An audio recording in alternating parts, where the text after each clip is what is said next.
दोस्तों, कहानी का आनंद लेने के लिए कहानी को पूरा सुनिएगा और अगर कहानी अच्छी लगे तो लाइक कीजिएगा।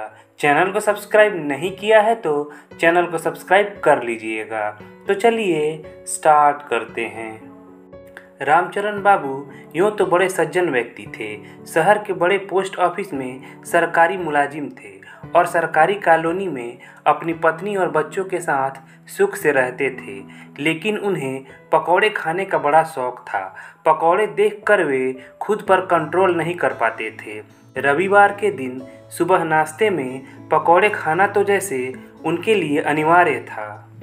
वे शनिवार की रात में ही पत्नी से पूछ लेते थे कि कल किस चीज़ के पकौड़े बना रही हो। उनकी पत्नी कभी प्याज के, कभी आलू के, कभी दाल के, कभी गोभी के, तो कभी पालक के पकौड़े बनाती थी और अगले दिन उन्हें जो भी बनाना होता था उसे रात ही में बता देती थी। रामचरण बाबू सपनों में भी पकौड़े खाने का आनंद लेते थे।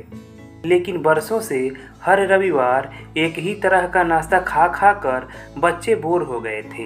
इसलिए उन्होंने पकौड़े खाने से साफ मना कर दिया था। उनका कहना था कि मम्मी, आप पापा के लिए बनाओ पकौड़े, हमें तो दूसरा नाश्ता चाहिए। रविवार का दिन जहां पति और बच्चों के लिए आराम व छुट्टी का दिन होता था, वहीं मिसेज रामचरण के लिए दोहरी मेहनत का। हालांकि वे अपनी परेशानी कभी जाहिर नहीं होने देती थीं, लेकिन दुख उन्हें इस बात का था कि रामचरण बाबू उनके बनाए पकौड़े की कभी तारीफ नहीं करते थे।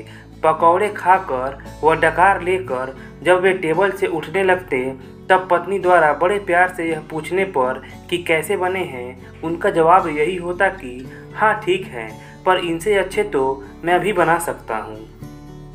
मिसेज रामचरण यह सुनकर जल भुन जाती।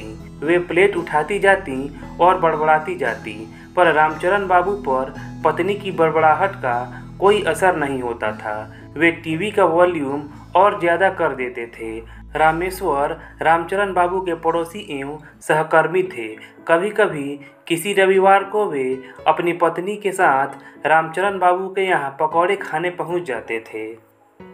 आज रविवार था। वे अपनी पत्नी के साथ उनके यहाँ उपस्थित थे। डाइनिंग टेबल पर पकौड़े रखे जा चुके थे। भाभी जी, आप लाजवाब पकौड़े बनाती हैं। यह कहते हुए रामेश्वर ने एक बड़ा पकौड़ा मुंह में रख लिया। हाँ भाभी, आपके हाथ में बड़ा स्वाद है।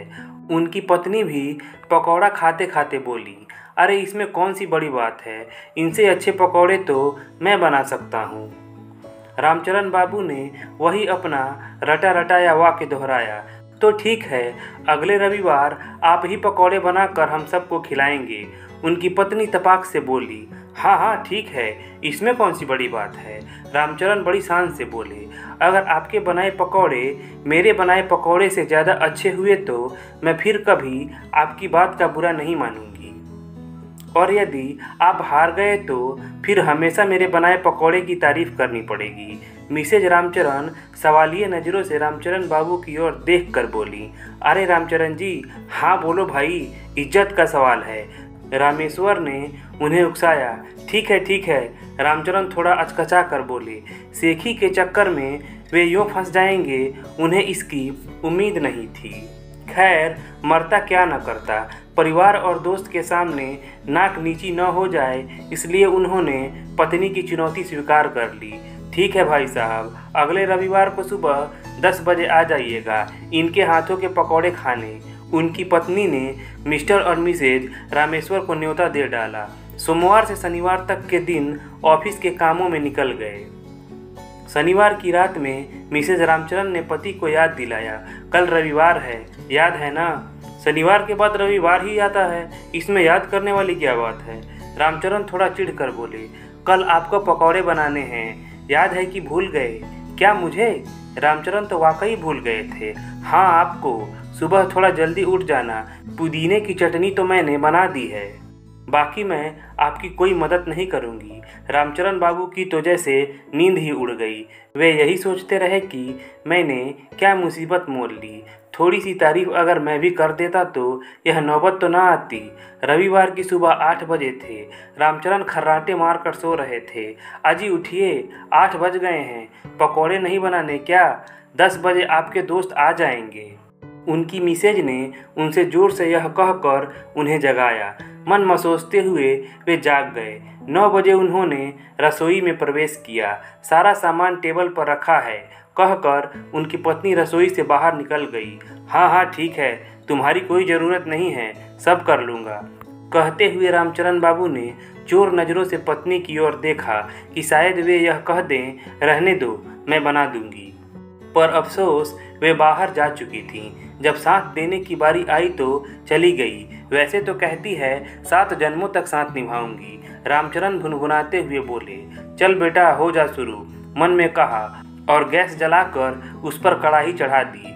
उन्होंने कई बार पत्नी को पकौड़े बनाते देखा था। उसे याद करते हुए कढ़ाई में थोड़ा तेल डाला और आंच तेज कर दी।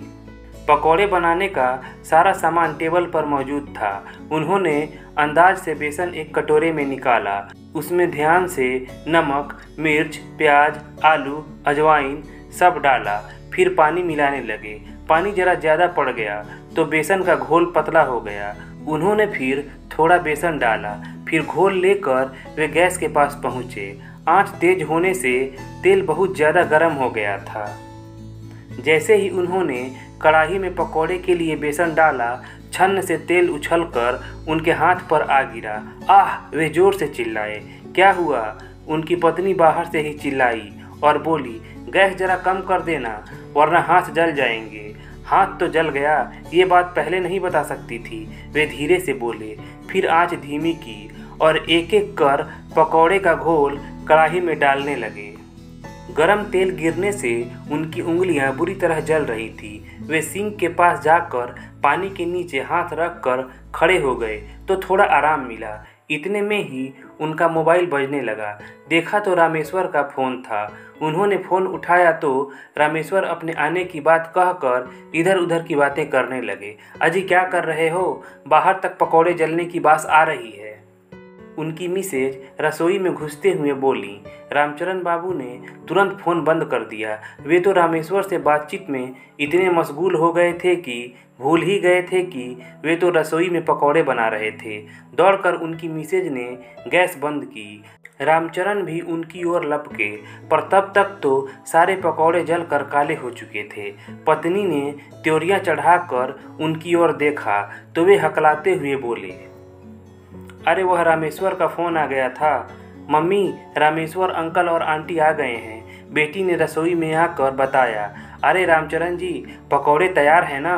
कहते हुए रामेश्वर सीधे रसोई में आ धमके। वहाँ जले हुए पकौड़े देखकर सारा माजरा उनकी समझ में आ गया। वे ज़ोर ज़ोर से हंसने लगे और बोले, अरे भाई, भाभी जी की तारीफ़ कर देते तो यह दिन तो ना देखना पड़ता।